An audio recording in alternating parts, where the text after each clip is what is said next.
Hello everybody, as you can see it's another lovely day.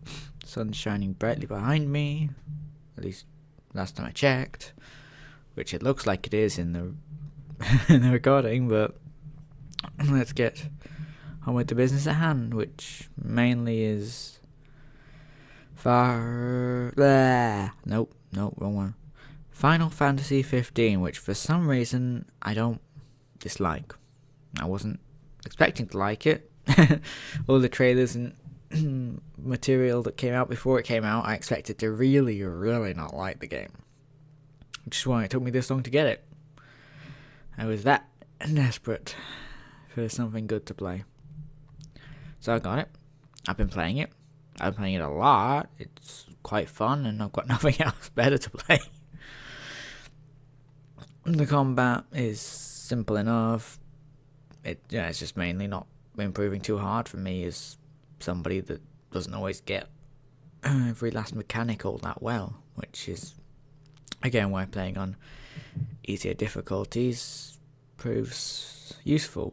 And again, it lets you get through the story faster, which lets you experience the story instead of just getting stuck everywhere, which can be, was the trouble for me a lot years ago when I used to play everything on normal, trying to see that, I was good enough, I could do it. And sadly for a lot of games I couldn't. Still some like PS3 games I never got back to, that I never finished, like Umbrella, something. Operation Raccoon City, I think it was called. Operation Raccoon City, maybe? That might be it.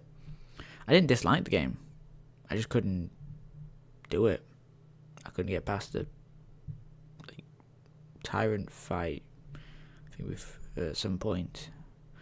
So it was probably towards the end. I never got to the super tyrant fight. It might have been when there was 2 tyrants or something. I don't remember. The point is I couldn't do it. I'm not that good. I'm just not, in all truth. I look weird. Well, but yeah, Final Fantasy's proving quite fun. I've got to the point where you just rescued Prompto from capture by the enemies after I accidentally knocked him off a train. There's a little concern something bad happened to him then, being captured, although it looked like maybe he'd been tortured a bit, which didn't look great. At least he's alive and still kind of peppy, still kind of cheerful, despite not knowing what the hell happened to him, which is a little concerning, as he's probably, when he's not bothering me repeatedly, asking what do I want pictures of, which I don't really care. Beyond that, he's probably my favourite character. Of the main 4 anyway. Most of the time. And I saw that at E3 that they announced Final Fantasy VR, yay! And it's just, and then people said it was about the fishing minigame, and I'm like, that's one of my least favourite parts of the game. Glad I haven't got a VR headset.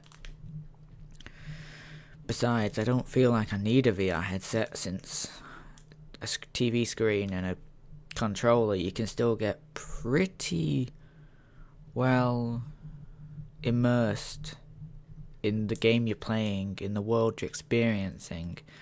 You don't need something annoying and heavy strapped to your head taking you out of the experience.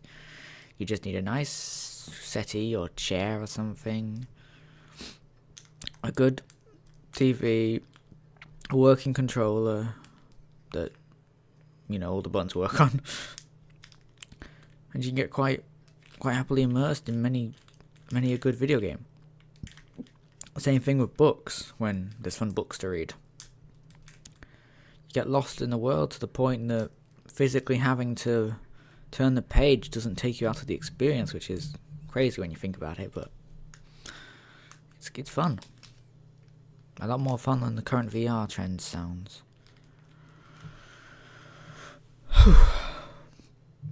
Beyond that, I'm not entirely sure what I'm going to be playing once Final Fantasy 15 finishes. Hopefully I'll be able to finish it and then upload it at some point, because it's been quite a fun experience.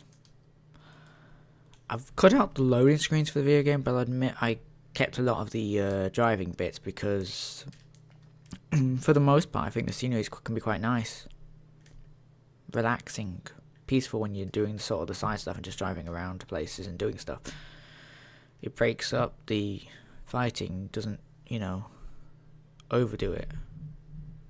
Like, quite a beautiful game when it does that. When you can just see off into the distance, when Noctis isn't sitting up on the seat blocking your damn view, which can be a bit of a nuisance at times. I mean, for the Kingsguard, letting the prince sit up on the back of the seat doesn't seem very safe, I'm just saying. But it's a video game, we'll let that one slide. Also, if I kind of look like I've got a bit much facial hair, I'm probably going to go get it cut soon. It's just that the guy I go to, every time I go down, well, I find it nervous. I'm not good talking to people. I guess people I don't really know and stuff, but every time I go down wanting a nice shave, because, long story short, I don't trust myself with sharp objects because of past events that I'm not going to go too much into, he always cuts this, despite me not needing this cutting. So I was trying to hold it off, but now I think it's getting a bit annoying for food and drinks and crap. I'm getting, like, hairs on my cups, and it's a bit of a nuisance, so might try and do that on Friday.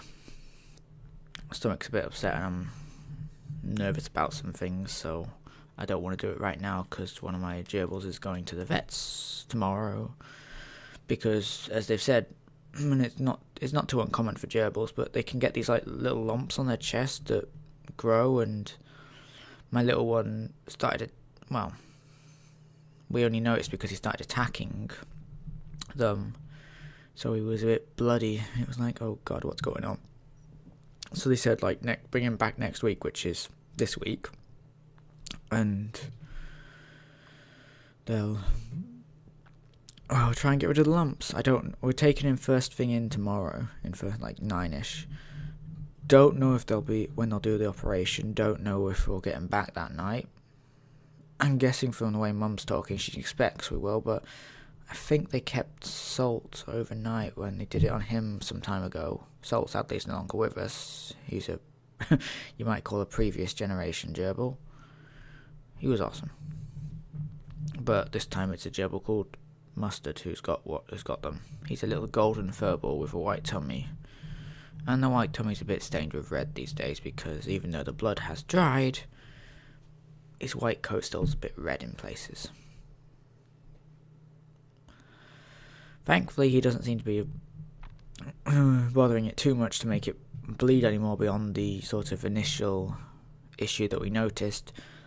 But yeah, it needs dealing with, else the lumps will just keep growing and just be more of a problem for him. Because on the Salt, we didn't realise what it was, and the lump got pretty freaking big, and, well, once it got removed, Salt was a lot more happy, a lot like his old, seemed a lot younger, I guess. A lot more active, a lot more happy. We didn't realise it was bothering, it was such a problem for him, because we didn't know what was wrong. So since we know it's not right, and we know something's wrong, Mustard doesn't have to hopefully suffer it as long, and hopefully everything will go fine, and I'll have my golden little prince back in one piece. Minus, I guess, what kind of possibly, maybe, I don't know what you call it, but they just call them lumps that gerbils have a tendency of getting. Which means my hamster has no problem getting it, but obviously you need to keep an eye on the other two gerbils to hope they don't get anything. We took the grey one called Mayo into the vet yesterday because he did seem to be playing with his tummy a bit more than seemed normal. And they said he'd maybe just grazed himself a little bit, which meant there was no lumps and everything was more or less fine. It's just grazed himself somehow. possibly squeezing into a tight area somewhere. Probably in his cage, because that one's very nervous, so we don't tend to get him out as much because he doesn't seem half as comfortable outside his cage. When we do get him out, he's often darty and very nervous. I do like getting him out, and I wouldn't say I don't do it that much. Maybe sort of every other day. But beyond his two brothers, Mustard, who's gold, and Vinny, who's black, then he doesn't seem to enjoy it as much. Plus, he just kind of tries to know everything, which doesn't help a lot of the time, since we don't need him destroying everything. Though thankfully when they do occasionally get on the floor, they don't tend to care about the wires from my consoles if they get near them, or the computer or anything, which is very useful because it means that there's not much chance like one of my previous hamsters where we found it dead with its mouth round a wire. That was horrible. Sorry. I don't know, even after all these years talking about that stuff's not easy. I love my little furries. Oh, everything's going blurry. But I'm tired and I'm going to try not ranting about Nintendo, so. I'm looking forward to Far Cry 5, Shadow of War, Agents of Mayhem, Uncharted Lost Legacy. I'm going to see how games like, the one game that might be coming out this month that might be of interest is called Get Even, if that's any good. I'm wondering about it. Obviously I'm going to let it come out, see what people say about it, see if it seems like something worth playing. Hopefully it does, because after Final Fantasy finishes, or I get stuck on it, if worse comes to worse, then yeah. But I've been doing a lot of side missions, so my characters are fairly leveled. I mean, we're in the enemy fortress or whatever, which has rescued Prompto, and if that means anything to anyone, and we're about the right level because I checked online for the final mission. Now, if we get a bit of peace before the final sort of mission where we fight the fake queen as a bit older versions of our characters, then I'll probably do some more side quests and just make sure my character's a bit more leveled up. I mean, I found a bed in the castle to save, and hopefully I haven't been backtracking in this last bit. I'm just hoping, because I'm probably going to go find out after this. I guess wish me luck on that. And hoping to possibly finish Rise Son of Rome today, if all goes well.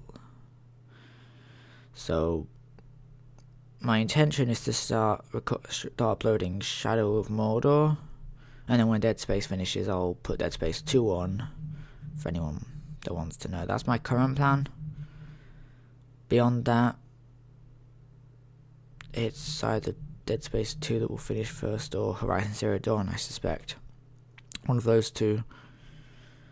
But only time will tell. Hope you've enjoyed, and hope I found enough remotely interesting stuff to talk about.